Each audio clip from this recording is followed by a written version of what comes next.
What's up, young blood? Radio Free Intimate episode 240. This week, we are going goth. The reputation around town as being a gothic bad boy who smells good. Because, I don't know, it's just the kind of music I've been interested in lately. 너는 산이야, 바다야? No, it's not just because goth girls are attractive. Sheesh. Some cumin.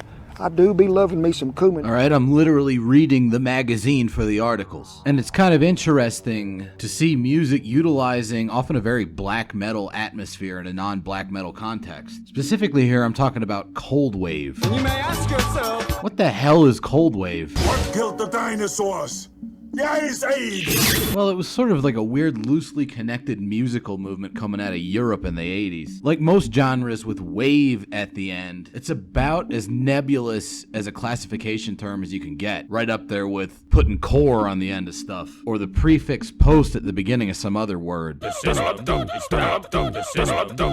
mean, think all the different stuff that's called new wave. You got like the Police, Talking Heads, Devo, Aha, Flock of Seagulls. For example, like, all kinds of crap. You even got that like new wave of British heavy metal shit, like Iron Maiden and Saxon and whatnot. Mirabile Dictu, you've even got stuff that is kind of a crossover between the new wave of British heavy metal and new wave music, like Shiva.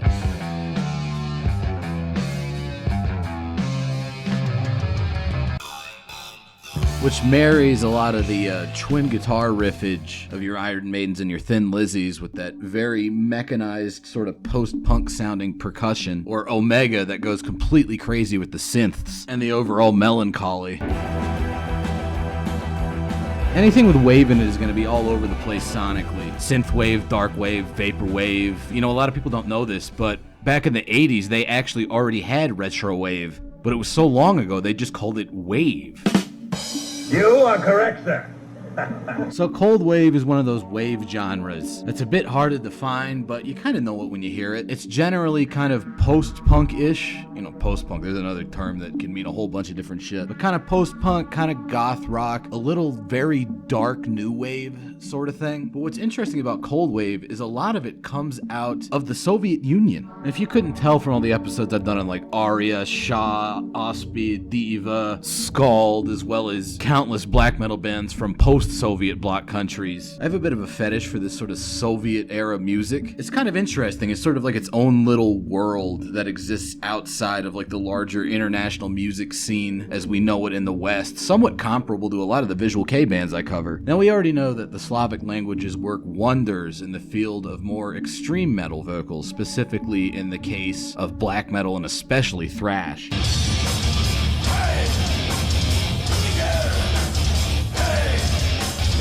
On account of how they sound a little bit harsh and guttural to Western ears, but at the same time, the profound sense of melancholy attached to these languages also means that they're pretty good for singing your goth rock type stuff in. Also, I kind of like it just because I can't understand it. I've never been one that's huge on lyrics anyways, and as much as I like a lot of goth rock, some of the lyrics are just kind of like weird and confusing. Like, I love Bauhaus, but what the hell does "she's in parties" mean? Is she at like multiple parties simultaneously? Did she somehow clone herself so she can attend a whole bunch of parties at the same time? I don't know. Maybe I'm overthinking this, or maybe I'm just really stupid. I think the latter is a little far-fetched. But I can't understand either language being spoken on this episode, that being either Polish or Croatian. So it's a moot point. That first band we're covering, the Polish one,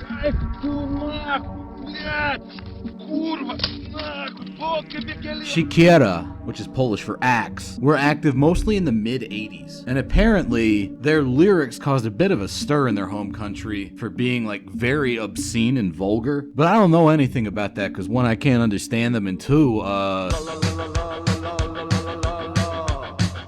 That's so nasty, dude. Like, that's so fucking nasty, dude. yeah, not so much. A lot of the lyrical arrangements could be most charitably described as sparse. A lot of times, he's more just using his voice as a percussion instrument. I actually got into these guys a long time ago when I found them on Last FM. Does anybody remember using that shit? Their bones become more brittle.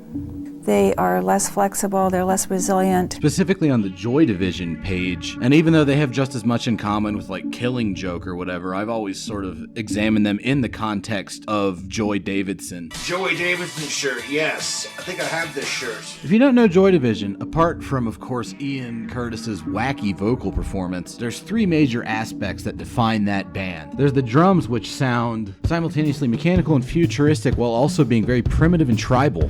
Then you have the very prominent bass guitar, which is surprisingly enough sort of the lead melodic instrument because the guitars are mostly making weird soundscapey type noises. Overall, it's a very interesting template for making music, very out of step with sort of the conventional rock and roll or metal method of composition. Siekiera has a lot of songs that are written using that same sort of aesthetic template, but they tend to be a lot more angry and percussive sounding. We've got that similarly tribal sounding drumming, also that similar sort of melodic lead bass guitar, and some very interesting ambient dark synthesizer work. When the vocals kick in, they're very sparse, as I intimated earlier. Quite minimalistic in arrangements. A lot of time it's just la la la's and da da da's used almost as a second percussion instrument. And there's that Joy Division-y guitar, but when the music starts to really pick up, that's where they diverge from Joy Division. Then the guitars become less ambient and more an important driving force of the music, very metallic and clangorous, allowing the bass to wander through all these different melodic territories. Before this happens, that's almost like the post-punk version of a thrash break, and the vocals get even more aggressive with their percussiveness. You can tell we're building up to something spooky when that Joy Division-esque lead guitar line comes back in. But this is where the music gets really unique. And it all sort of turns into this weird post-punk re-examination of some very angry sort of old-school Slavic folk dance music. I don't know, I haven't heard anything quite like this, but I love it. Extended drum fill. Please prepare yourselves for some of the most aggressive haze I've ever heard.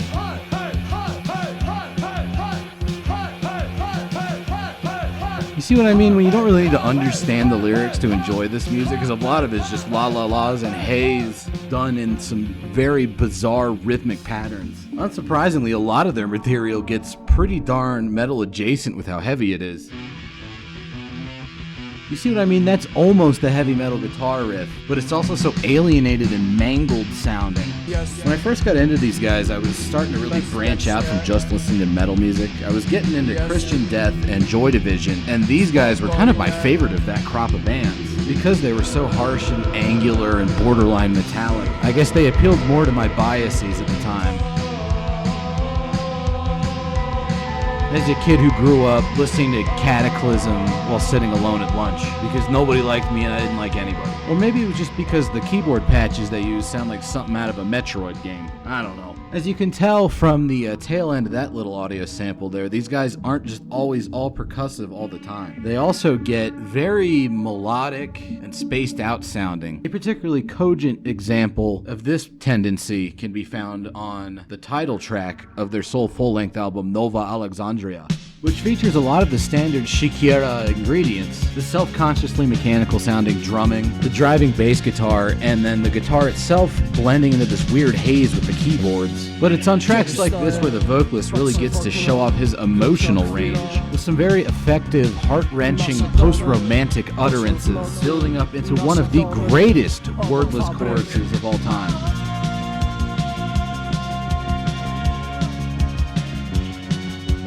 Something about the way his vocals crescendo with those keyboards just really does it for me.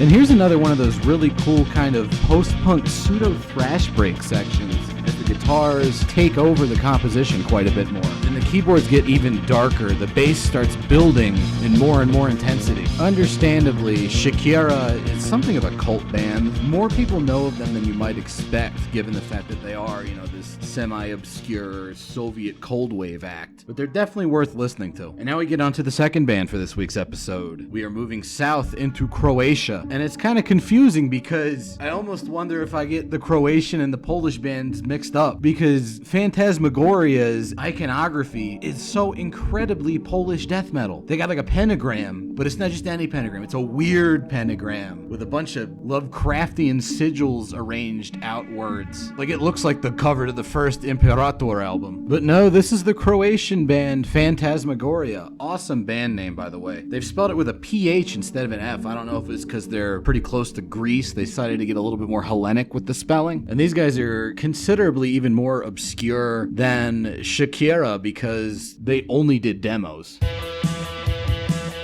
Albeit very well-produced demos with a thick, sonorous, bassy sound to it. They are much more self-consciously gothic than Shakira, and they're also quite a bit heavier, particularly in regards to guitar work. Lots of layers. You've got that melody driving up the middle, the jangly stuff on either side.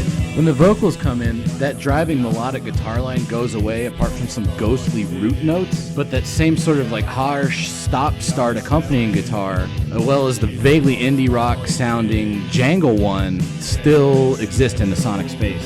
Then that driving lead melodic guitar line starts to gradually bleed back in.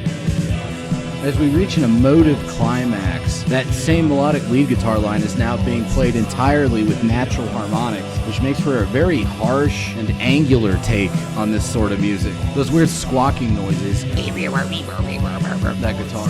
It's up there with the first Christian death album in terms of goth rock that's heavy enough to have a lot of crossover appeal for metal fans.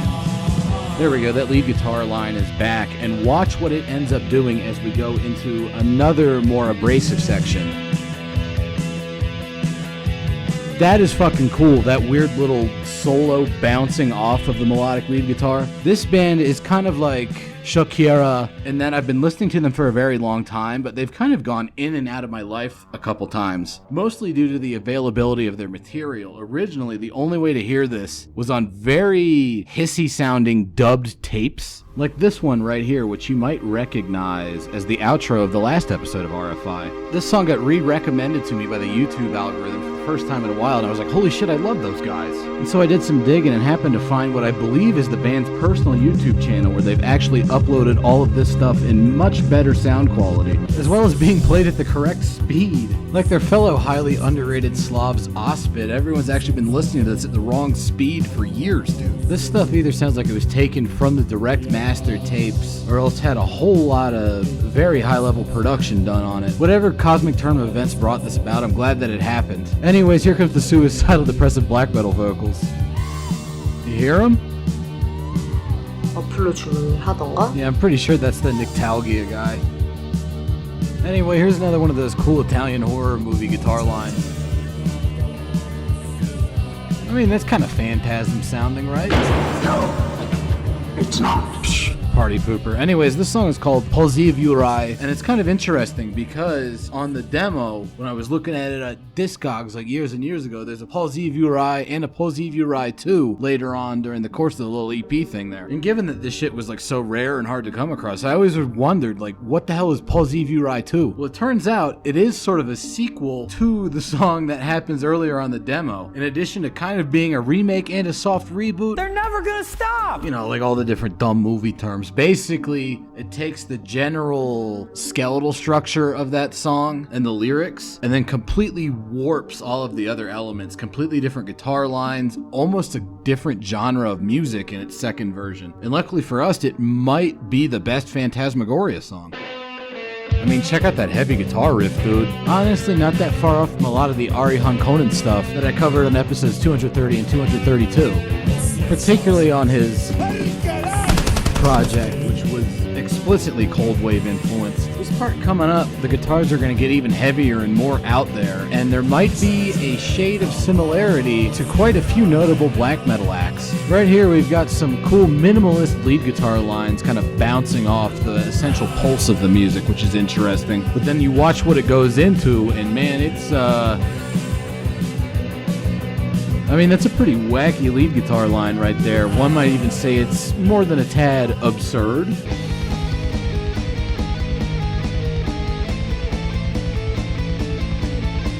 It also bears some similarities to the more minimalistic soloing we heard from Varg on songs like Key to the Gate. And while neither anybody in Burzum or anybody in Absurd has specifically mentioned, as far as I know, Phantasmagoria by name. I mean, like I said, they're a pretty obscure band. Both Hendrik Mubas and Varg Vikernes have both mentioned cold wave music as an influence on what they do. Other more metallic proponents of a fairly noticeable cold wave influence include everyone's favorite one-man death metal project from Sweden, Edge of Sanity, as well as his good friend Jonas Renske over in Catatonia. In addition, you can hear a whole lot of cold wave in some of the later sentence stuff. It's all over the metal scene if you look for it, particularly amongst the Scandinavians and like the Upper Germanics. So there you go, there's a little primer on post-Soviet bloc cold wave. As far as I know, Shakira isn't really a thing anymore, but Phantasmagoria is apparently still active or reunited or something, because there's like newer live shows with them. Maybe we'll finally get a proper full-length album, or at least some sort of fancy proper reissue of all their demo tracks. Something to look forward to, I guess. Or maybe not, maybe you hated all that music. But either way, thanks for watching, thanks for listening, and I'll see you next time. Bye-bye.